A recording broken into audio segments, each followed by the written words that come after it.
Agora, a próxima dimensão que a gente precisa entender aqui, né, são as tecnologias e sistemas de defesa para detectar, tá? Detectar quando eu estou tendo uma intrusão, quando eu estou tendo um ataque, quando eu estou tendo uma tentativa, né, de ataque ou de intrusão, tá? E aí eu vou falar de 3 blocos aqui. Eu vou falar de SOC, né, o papel de um SOC dentro de uma organização. O SOC é um Security Operation Center, né, é um centro de operações de segurança. Eu vou falar de SIEM, que é uma ferramenta que o SOC precisa usar, na verdade, para fazer o correlacionamento de alguns eventos ali de segurança. Acho que é importante você entender também, em linhas gerais, aqui como que ele funciona, para que isso serve, tá? E vou falar de outras tecnologias aqui de detecção de anomalias, tá? E ocorrências, assim, tecnologias mais automatizadas. Então vamos lá, falando primeiro de um SOC, né, no Security Operations Center, ele é um centro de operações de rede que ele tem que ser 24 horas, tem que ter gente ali 24/7 ali, efetivamente pessoas ali utilizando ferramentas, pessoas com skill de segurança, né, com habilidades de segurança, utilizando ferramentas para ficar ali monitorando o teu ambiente. Então a primeira coisa é isso, assim, vai monitorar o ambiente de tecnologia sob o olhar de segurança, tá? Então, por exemplo, aqui na Strat a gente tem um NOC, né, que é um Network Operations Center, é um centro de operações de rede, e a gente tem um SOC, que é um Security Operations Center. São duas coisas distintas, né? A equipe de networking, né, de infraestrutura, vamos dizer assim, é a equipe que cuida lá para monitorar se o backup está acontecendo direitinho, para monitorar se os patches de segurança estão sendo atualizados, para monitorar, para fazer as requisições de serviços ali de cliente, né? Então liberações de acesso, liberação de pasta, liberação de firewall e tal. Então é a equipe que cuida da infraestrutura, né? Cuida seu ambiente de infra, se ele está saudável, né? Com a documentação bem feita, atualizada e tal. Esse é o NOC.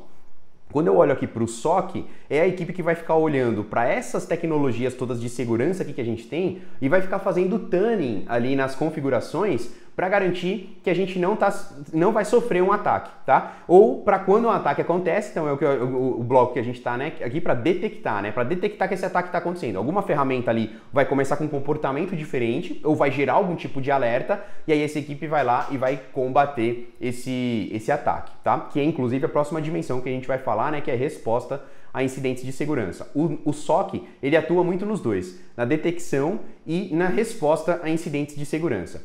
Então ele vai ficar observando, ele vai detectar ali anomalias. Quando ele detecta uma anomalia, ele precisa investigar, ele precisa verificar se aquele evento é uma anomalia normal ali de sistema ou não, ou se efetivamente é alguma brecha ali, alguma tentativa de ataque, tá? E aí é isso, e aí ele vai responder a esses eventos de segurança. E a equipe de SOC também é responsável por aplicar as boas práticas de segurança. Então, por exemplo, lembra que eu falei para você daquela ferramenta lá de scan, de análise de vulnerabilidade? A ferramenta de análise de vulnerabilidade, ela traz vulnerabilidades que podem existir ali no seu ambiente. A equipe de SOC, aqui, a equipe de segurança, pode ser a equipe que vai lá e trabalha em conjunto com a equipe de infraestrutura para poder implementar essas boas práticas. Então, às vezes, por exemplo, tem uma configuração aqui, né, que a gente chama de hardening. Tem muito nome em inglês, né, que a gente usa o tempo todo. Enfim, eu preciso te falar as nomenclaturas que a gente usa, tá? Mas assim, tem uma atuação, né, que a gente faz aqui que chama hardening. Hardening é esse, vem alguém lá de segurança, especializado em segurança, e aí configura e fala assim, olha só, no Windows tem chaves de registros que elas podem ser exploradas aqui e tal. Então a gente vai lá e vai mudar essas chaves de registro, ou a gente vai excluir chaves de registros que não são necessárias, mas que elas podem ser exploradas e tal. Vai nesse nível de proteção, tá? Então a equipe de SOC pode também atuar nesse tipo de coisa, tá? E vai atuar ali na questão do monitoramento de todo o ambiente, tá? E vai atender também os requisitos de serviços que envolvam segurança da informação. Então, por exemplo, quando vier uma solicitação, né, de alguém pedindo uma liberação de um determinado site, né, na web, o SOC é muito mais qualificado para poder verificar, né, se aquela permissão ali não está trazendo algum outro risco para dentro do ambiente do que só ir lá e liberar só porque um diretor pediu, né? Então o diretor pediu para liberar, a gente vai e libera. Ok, mas isso aqui não traz um risco de segurança para dentro do ambiente. A equipe de SOC é qualificada para atender esse tipo de requisição ali com segurança, tá? Então vai entender se realmente precisa acessar, e se é algo legítimo, apesar de trazer algum risco, eles vão definir ali qual que é a melhor saída para fazer essa implementação, tá? E aí, quando a gente fala do SIEM, o SIEM é uma ferramenta aqui, né? O SIEM também é um símbolo aqui, né, de Security Information and Event Management, tá? Então ele vai gerenciar as informações e os eventos aqui de segurança. Por que isso é importante? Olha só, a gente falou de uma porrada de tecnologia diferente, né? Então eu tenho scan de vulnerabilidade, eu tenho ferramenta de gestão de acesso, eu tenho ferramenta de permissionamento, eu tenho o endpoint, eu tenho firewall, tudo isso gerando informação, gerando log, gerando informação para auditoria. A equipe de SOC não consegue ficar analisando tudo isso de forma pontual, esporádica e falar assim, ó, opa, aqui tá fazendo assim, aqui tá agindo lá e tal. Então, o CIEM, né, que é uma ferramenta de correlacionamento de eventos, ele vai armazenar o log disso tudo numa base e ele vai correlacionar.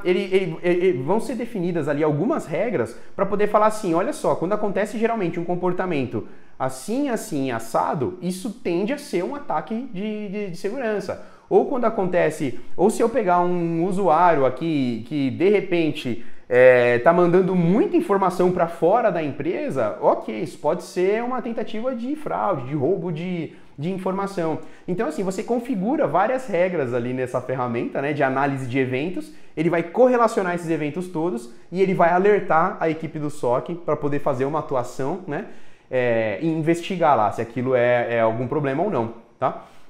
Então esse é o CIEM, tá? A ferramenta de eventos, é uma ferramenta que o SOC precisa lá para poder trabalhar. E o último ponto aqui, que são as outras tecnologias de detecção de anomalias e ocorrências, eu queria falar de um tipo de solução aqui que também está ficando cada vez mais comum, ainda tem um preço elevado, vamos dizer assim, né? Então, obviamente, aquilo que eu falei da análise de risco, tá? A gente tem que olhar o impacto, probabilidade, ver o quanto justifica, né?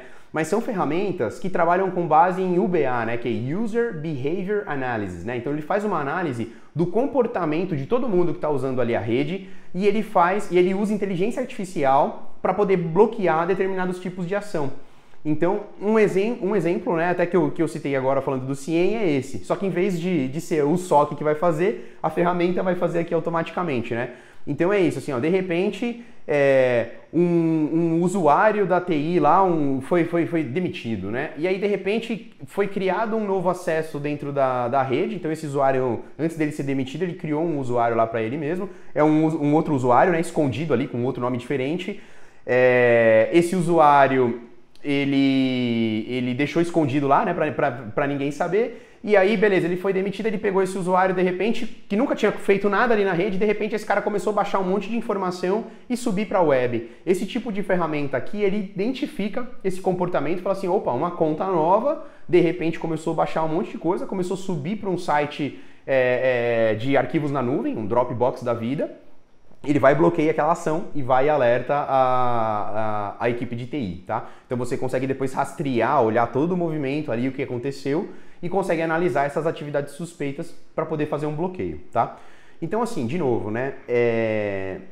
Quando a gente fala desse pilar aqui de detecção, você precisa ter um SOC? Muitas vezes não, a gente tem muito cliente que não tem ainda um SOC ou não tem um serviço de SOC. Como que funciona essa parte de detecção? Fica a cargo das tecnologias que ele já implementou ali, de proteção de perímetro, de proteção de endpoint, da equipe de TI ali, de infraestrutura. O ponto é que muitas vezes, né, isso pode ser reativo, né, não é ativo o suficiente para poder proteger a organização ali de não parar. Então é aquilo, por isso aquele módulo, né, que eu passei para você aqui, o capítulo de risco, ele é importante, porque quando a gente entende o valor do ativo aqui do outro lado, que eu preciso proteger, beleza, aí eu consigo equalizar, né, até onde eu preciso fazer os investimentos aqui de segurança. A gente tem clientes aqui que tem todas essas tecnologias, a gente tem clientes aqui que tem algumas delas e que ok, e que estão bem, que estão satisfeitos, tá?